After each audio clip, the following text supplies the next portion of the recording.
ओम शांति। 22/6/26 की मुरली है। बाबा कहते हैं, मीठे बच्चे, बाप आए हैं तुम बच्चों की खिदमत यानी सेवा करने। तुम भी बाप समान बन सबकी खिदमत सेवा करो। बाबा आए हैं, क्या सेवा करते हैं? बाबा आकर हमें सृष्टि के आदि मध्य अंत की नॉलेज दे रहे हैं। बाबा हम जो पतित बन गए थे उसको पावन बना रहे हैं। तो बाबा कह रहे हैं तुमको भी वो सेवा करनी है, सबको बाबा का परिचय देना है और उनको भी यह नॉलेज बतानी है आदि मध्य अंत की। प्रश्न है, ब्रह्मा बाप का कौन सा एक विचार चलता जिस पर शिव बाबा कहते वेट एंड सी, फिकर मत करो? कौन सा ब्रह्मा बाबा का चलता जिसमें बाबा ब्रह्मा बाबा को बोलते कि फिकर मत करो और वेट करो और देखते जाओ, समय पर सब होगा? तो उत्तर है, बाबा का विचार चलता समय बड़ा नाजुक होता जाता। बच्चों को अविनाशी ज्ञान रतन लेने बाप के पास आना ही है। इतने ढेर बच्चे कहाँ आकर रहेंगे, कितने मकान बनाने पड़ेंगे? ब्रह्मा बाबा के क्या विचार चल रहे हैं कि समय दिनों दिन नाजुक है और बाबा के जो ज्ञान रतन सुन रहे हैं बाबा के बच्चे, वो भी बढ़ते जा रहे हैं। अब इतने बच्चे आएंगे तो कहाँ रहेंगे, कितने मकान बनाने पड़ेंगे? शिव बाबा कहते हैं वेट एंड सी, कल पहले जैसे आकर रहे थे वैसे ही रहेंगे। तुम फिक्र मत करो, तुम सिर्फ पढ़ते रहो, मन मना भव। तुम्हें कर्मातीत बनने का पुरुषार्थ करना है। ब्रह्मा बाबा के लिए शिव बाबा कह रहे हैं तुमको वो फिक्र नहीं करनी है, तुम खाली देखते रहो जैसे ड्रामा चल रहा है। कल पहले जो हुआ था अपने आप होगा। तुम पढ़ाई पढ़ो, मनमना भाव रहो और कर्मातीत बनने का पुरुषार्थ करो। गीत है, तुम्हें पाके हमने जहां पा लिया, जमे तो जमे आसमान पा लिया। ओम शांति। बाप भी कहते हैं बच्चे ओम शांति, और क्या कहेंगे? बच्चों को कहते हैं बच्चे ओम शांति तत्वम। शिव बाबा कहते हैं बच्चों को ओम शांति, क्योंकि बाबा भी शांत स्वरूप है, माने शांति के सागर हैं। तो हम उनके बच्चे, आत्मा भी शांति में है, माने आत्मा का गुण है ना शांति, इसलिए बाबा कहते तत्वम। हे बच्चों, तुम भी शांत स्वरूप हो, तुम भी मास्टर पतित पावन हो। ऐसे और कोई कह नहीं सकेंगे, क्योंकि जो बाबा का कर्तव्य वो हमारा। कहा जाता है जैसे काग वैसे बच्चे। किसी का भी बच्चा कैसा होगा, जैसा माँ बाप होगा वैसा बच्चा होगा। तो तुम बच्चे भी जानते हो जैसे बाबा वैसे हम। बाप कहते हैं मैं ज्ञान का सागर हूँ। तुम बच्चे भी समझेंगे हम मास्टर ज्ञान सागर है। गोया नदियाँ ठहरे, सागर के बाल बच्चे भी होंगे ना। बड़ी बड़ी नदियाँ भी है, बड़े बड़े तालाब है, बड़े बड़े सरोवर भी है। वह है जड़, तुम हो चैतन्य। बाबा समझाने के लिए बता रहे हैं। स्थूल में जो हम जड़ देखते हैं, जड़ में देखते हैं सागर है, नदी है, उसके बाद वो भी तो पानी माने वहीं से निकली है ना। फिर धीरे धीरे तालाब बनता है, सरोवर बनता है। तो बाबा कहते हैं वो है चैतन्य, तुम हो वो है जड़, तुम हो चैतन्य। तो जैसे शिव बाबा सागर है तो हम ज्ञान नदियां हैं। फिर छोटे छोटे जैसे जो पुरुषार्थ करता है, बाबा कंपेयर करके बता रहे, जो जितना ज्ञान को धारण करता है वो तालाब सरोवर, तो उतना ही वो दूसरों को सुनाता है ज्ञान। तो बाबा कहते तुम मेरे से निकले हो। कई बच्चे भी इन बातों को समझते नहीं, क्योंकि पढ़ी लिखी तो बच्चियां हैं नहीं। बाबा ने एक बार पूछा था चीनी किससे बनती है, गुड़ किससे बनता है? तो बोला लाल गन्ने से गुड़ बनता है, सफेद गन्ने से चीनी बनती है। बाबा कहते इतने भोले भाले बच्चे हैं, लेकिन भगवान को पहचान गए। वो भगवान आया हुआ है साधारण तन में, उसको भी वो पहचान गए।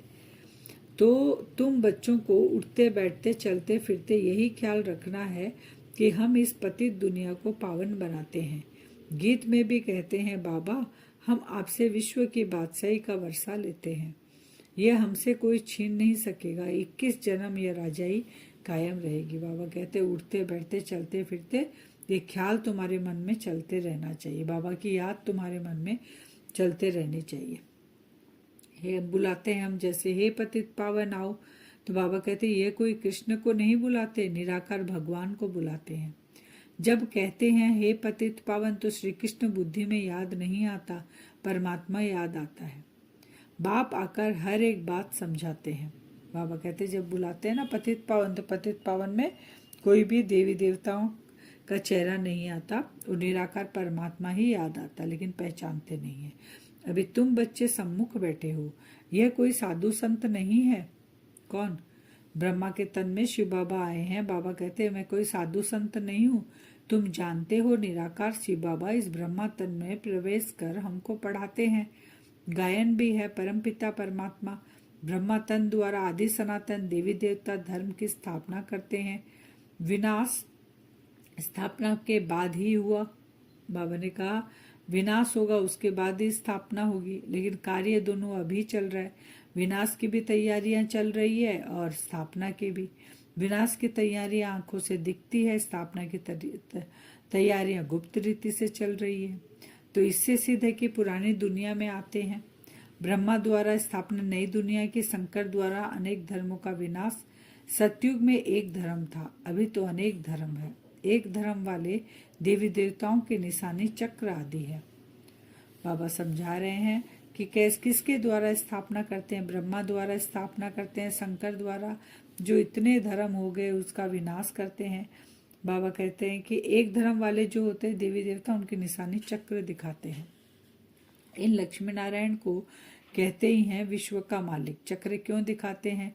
क्योंकि एक धर्म की स्थापना कैसे हुई? जब हमको स्व का दर्शन हुआ तो सारे धर्म का विनाश हुआ। हम आत्मा है ये हमें ज्ञान हो गया, तो इसलिए चक्र दिखाते हैं। लक्ष्मी नारायण को कहते हैं विश्व का मालिक। स्वर्ग का मालिक सो विश्व का मालिक हो गया। यह बातें अभी तुम बच्चों की बुद्धि में बैठी है। बाप कहते हैं बच्चे मनमना भव। यह बच्चों को घड़ी घड़ी सावधानी मिलती है। बाप को और वर्षे को याद करो। कि सावधानी बार बार मिलती है। किसको याद करना? बच्चे कोई देहधारी को याद नहीं कर रहा, मुझ परमात्मा को याद करना है। तुम भी आत्मा हो, मैं भी परमात्मा हूँ, तो मन मुझ में लगाना है। आत्मा भी तमो प्रधान तो शरीर भी तमो प्रधान है। अभी यह तो सृष्टि का नाटक है, इसमें ब्रह्मांड और सूक्ष्म तन भी आ जाता है। बाबा कहते हैं यहाँ भी क्या चल रहा है? तमो प्रधान शरीर है तो आत्मा भी है, ब्रह्मांड है और सूक्ष्म तन भी यहीं पे है। सृष्टि का चक्र यहाँ फिरता है। बाबा कहते हैं इस ब्रह्मांड में सूक्ष्म तन भी आ गया, चक्र यहीं फिर रहा है। सत्युग त्रेता यहाँ है, यह कोई सूक्ष्म वतन व मूल वतन में नहीं है। सत्युग त्रेता द्वापर कलयुग कहाँ है? सब यहीं पे ही है। यह यहाँ ही है, इसको मनुष्य सृष्टि कहा जाता है। यह है बेहद का बाप। देखते हमारे बच्चे बहुत दुखी हैं तो जरूर तरस पड़ेगा ना। वह है ही रहमदिल बाप। अभी तो सारी दुनिया में अशांति है, एक बाप के सिवाय और कोई शांति दे न सके। बाबा को क्या होता है? बेहद का है ना बाबा। हम आत्माओं का पिता है, तो तरस पड़ता है जब दुखी होकर पुकारते हैं बाबा को कि इतने दिनों से बच्चे मुझे पुकार रहे हैं। तो फिर बाबा आते हैं हमारे दुख से हमको छुड़ाने। हठयोगी भी अथाह है। बाबा कहते हैं आत्मा के लिए कह देते वह निर्लेप है। हठयोगी होते ना, हठ से वो शरीर को साधते हैं, माने शरीर को वैसा अपने जैसे एक पांव पे खड़ा होना, दोनों हाथ ऊपर करके समाधि लगाकर बैठते हैं, ये सब हठ योग। शरीर को हठ से वो वश में करते हैं। आत्मा के लिए कह देते वह निर्लीप है। मनुष्य को उल्टी बातें सुना देते हैं, बोलते आत्मा निर्लीप है, आत्मा में कोई लेप सेप नहीं चढ़ता है। और बाबा कहते हैं आत्मा में ही सारा संस्कार लेके जाती है, सारा लेप सेप आत्मा में ही चढ़ता है, शरीर तो यहीं जल जाता है। तो आत्मा फिर क्या लेके जाती है अपने साथ? जो अगले जन्म में किसी को बहुत गरीब परिवार मिलता है, लंगड़ा लूला जन्म लेता है, तो वो बचपन से वो बच्चे ने क्या किया जो ऐसा बना? क्योंकि पास्ट के जन्म में कुछ किया था, लेकिन वो कार्मिक अकाउंट, वो संस्कार किस में जाते हैं? आत्मा में रिकॉर्डिंग होके जाते हैं, शरीर तो यहीं रह जाता है। तो बाबा कहते हैं उल्टा ज्ञान देते हैं कि आत्मा निर्लेप है। मनुष्य को उल्टी बातें सुना देते हैं। वास्तव में आत्मा की सफाई चाहिए, आत्मा में ही खाद पड़ती है और किसको पता नहीं। कहते भी है यह पाप आत्मा बहुत पाप करते हैं, यह महात्मा पुण्य आत्मा। ये किसके ऊपर नाम पड़ा? शरीर के ऊपर नहीं पड़ा है। पाप आत्मा पुण्य आत्मा, आत्मा बोलते हैं ना, तो आत्मा ही महान बनती है, पुण्य बनती है और पाप आत्मा बनती है। ऐसे नहीं कहेंगे महान परमात्मा। सन्यासियों के लिए कहेंगे पवित्र आत्मा, क्योंकि सन्यास किया हुआ है ना। अब बाप समझाते आत्मा को पवित्र बनाने वाला सिवाय एक परमात्मा बाप के और कोई नहीं हो सकता। आत्मा पवित्र कब होगी? जो अभी तमो प्रदान होगी, एक बाप के सिवाय कोई नहीं बना सकता है। बाबा कहते हैं यह भी वशीकरण मंत्र है जिसमें तुम 5 विकारों पर जीत पाते हो। बाबा जो हमें मंत्र देते हैं मन मना भव, तो उससे बाबा कहते हैं वशीकरण मंत्र जिससे 5 विकारों जो खाद पड़ी है वो सब जलकर भस्म हो जाएगी। राम राम का मंत्र जपते हैं, इससे फायदा तो कुछ भी नहीं। वो क्या जपते हैं? मंत्र जपते हैं, मुख से मंत्र बोलते हैं, जपते हैं। बाबा कहते हैं उससे तुम्हारे अंदर जो विकर्म का बोझा है वो नहीं भस्म होगा। प्रजापिता ब्रह्मा के बच्चे तो जरूर ब्रह्मा के साथ ही होंगे, ब्राह्मण कुल भी जरूर चाहिए। इसको कहा जाता है सर्वोत्तम उच्चते ऊंचा ब्राह्मण कुल। अभी तुम ब्राह्मण हो, फिर उथल खाएंगे, बाजोली खेलते हैं ना। शूद्र से ब्राह्मण बने हो, फिर देवता क्षत्रिय वैश्य शूद्र, फिर ये चक्र फिरेगा। बाबा कहते तुम ब्राह्मण हो, ब्राह्मण कुल में हो, तुम सबसे ऊंचा कुल है तुम्हारा, और ब्राह्मण ही फिर उथल खाते हैं। मैंने ब्राह्मण हम बाजोली खेलते हैं, अभी हम ब्राह्मण हैं, फिर हम देवता बनेंगे, फिर से बाबा कहते हैं क्षत्रिय वैश्य शूद्र, फिर ब्राह्मण, ऐसे बनते जाएंगे। यह भी तो बुद्धि में है। बाबा हमको 84 जन्म का राज बता रहे हैं। बाबा कहते हैं 84 जन्म होते हैं तुम्हारे, 84 लाख नहीं होते। ऐसे 84 लाख हो तो कोई हिसाब ही नहीं रहे फिर तो 84 लाख। बाबा कहते हैं अलग अलग वैरायटी होती है सबकी, बाकी मनुष्य जन्म 84 जन्म होता है। परमपिता परमात्मा भी शरीर में आकर ज्ञान सुनाते हैं, शरीर भी अगर थोड़े ही सुनाएंगे। तो बाप समझाते हैं कि इनका तो अपना नाम है, मेरा शरीर का कोई नाम ही नहीं, न मैं पुनर्जन्म में आता हूँ। बाबा ब्रह्मा तन के लिए कह रहे हैं कि मुझे भी ज्ञान सुनाने के लिए शरीर में आना पड़ता है।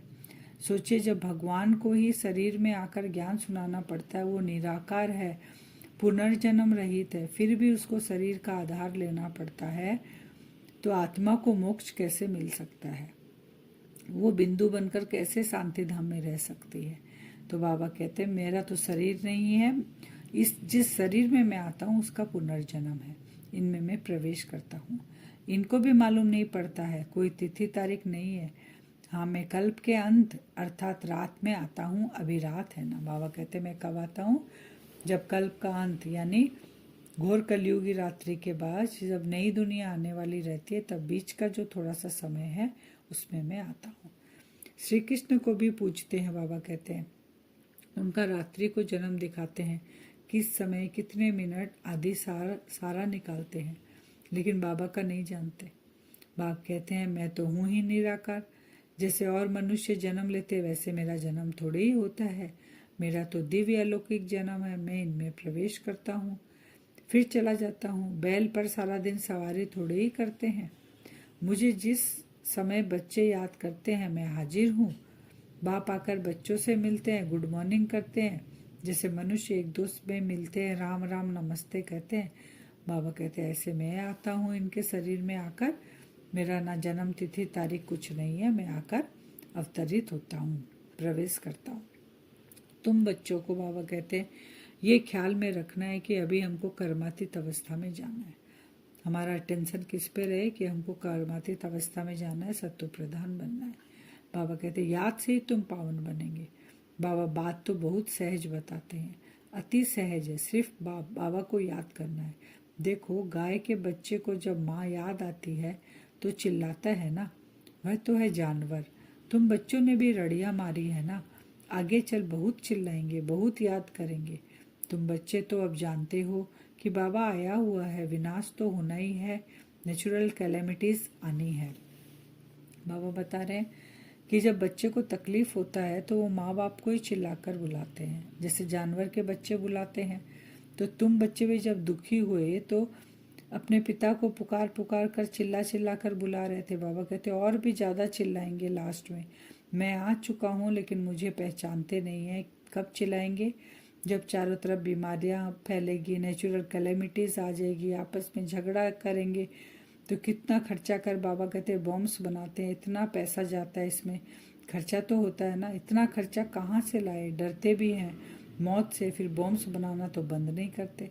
बॉम्ब्स की लड़ाई चलेगी तब बाबा और ज़्यादा याद आएगा। अभी बनाते ही ऐसे जो बम गिरे और मनुष्य मर जाए।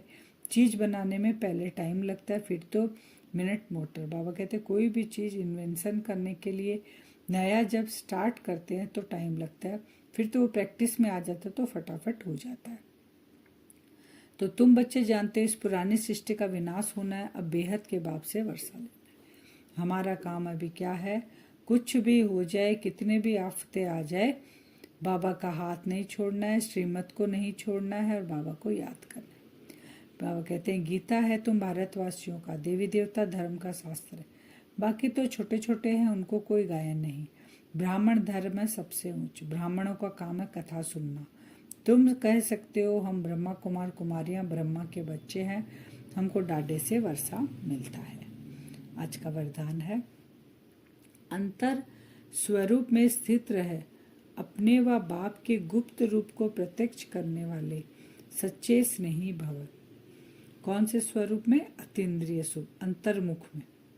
तो जो बच्चे सदा अंतर की स्थिति में अथवा अंतर स्वरूप में स्थित रहे अंतर्मुखी रहते हैं, वे कभी किसी बात में लिप्त नहीं हो सकते। पुरानी दुनिया, संबंध, संपत्ति, पदार्थ जो अल्पकाल और दिखावा मात्र है, उनसे धोखा नहीं खा सकते।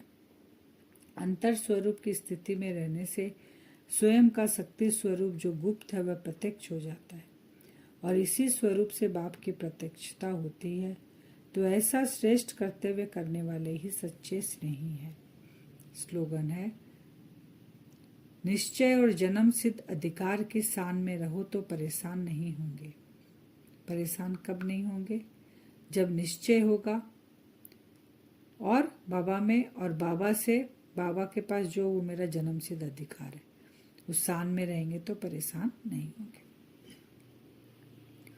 अव्यक्त सारे सदा हर्षित रहने के लिए अपने नेचर को सरल और सहनशील बनाओ। स्वच्छता भी सरलता की निशानी है। जितनी सरलता उतना स्वच्छता होगी, इसलिए सभी को अपनी तरफ आकर्षित करेंगे। सच्चाई और सफाई भी तब होगी जब अपने स्वभाव को सरल बनाएंगे। सरल स्वभाव वाला बहुरूपी भी बन सकता है। ऐसे सरल स्वभावी सदा हर्षित रहते हैं और सर्व को आकर्षित करते हैं।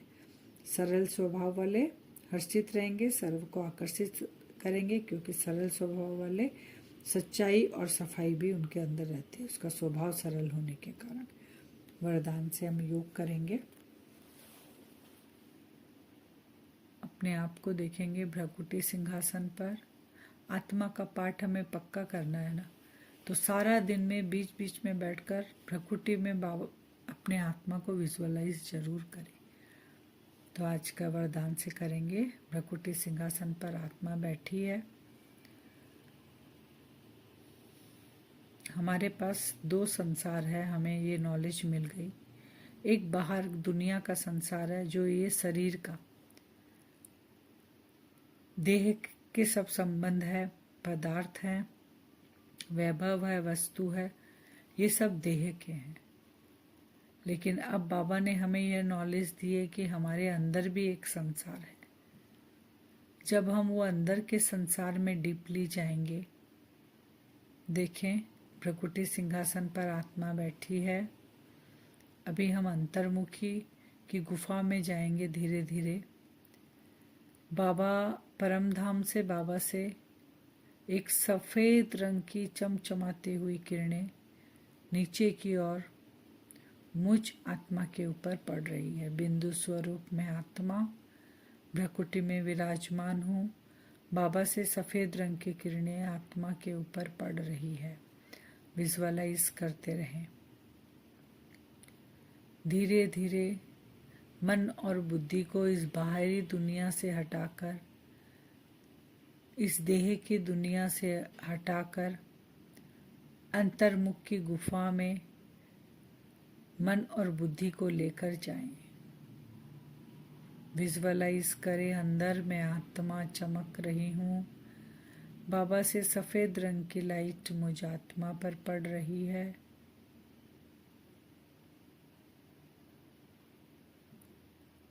अंतर्मुखता के गुफा में मुझे बहुत ही शांति, सुख और आनंद का अनुभव हो रहा है।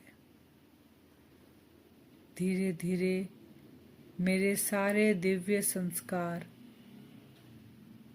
इमर्ज हो रहे हैं। मैं आत्मा अपने आप को बहुत शक्तिशाली अनुभव कर रही हूँ।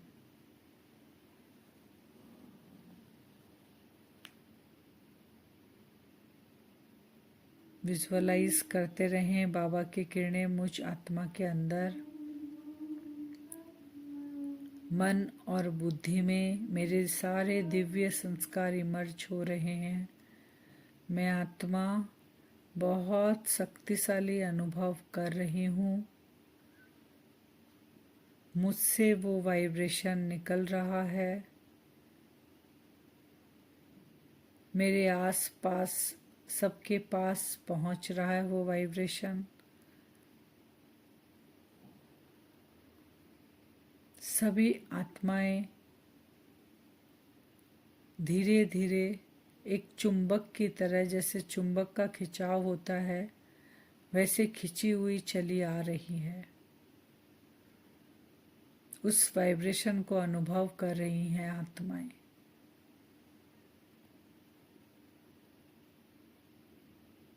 बाबा की प्रत्यक्षता हो रही है। उन आत्माओं को अनुभव हो रहा है कि जरूर हम आत्माओं का पिता इस धरा पर आ चुका है। ये अनुभव आत्माएं कर रही हैं।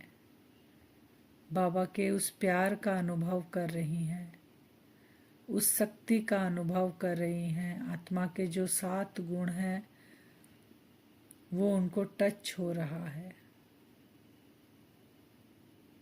अंतर्मुक्ता की गुफा में बैठे रहें, बाबा से भरपूर होते जाएं और तड़पती हुई आत्माओं को अनुभव कराएं, बाबा की प्रत्यक्षता कराएं। ऐसा ही हम आज बार बार एकांत में बैठकर विजुअलाइज करेंगे,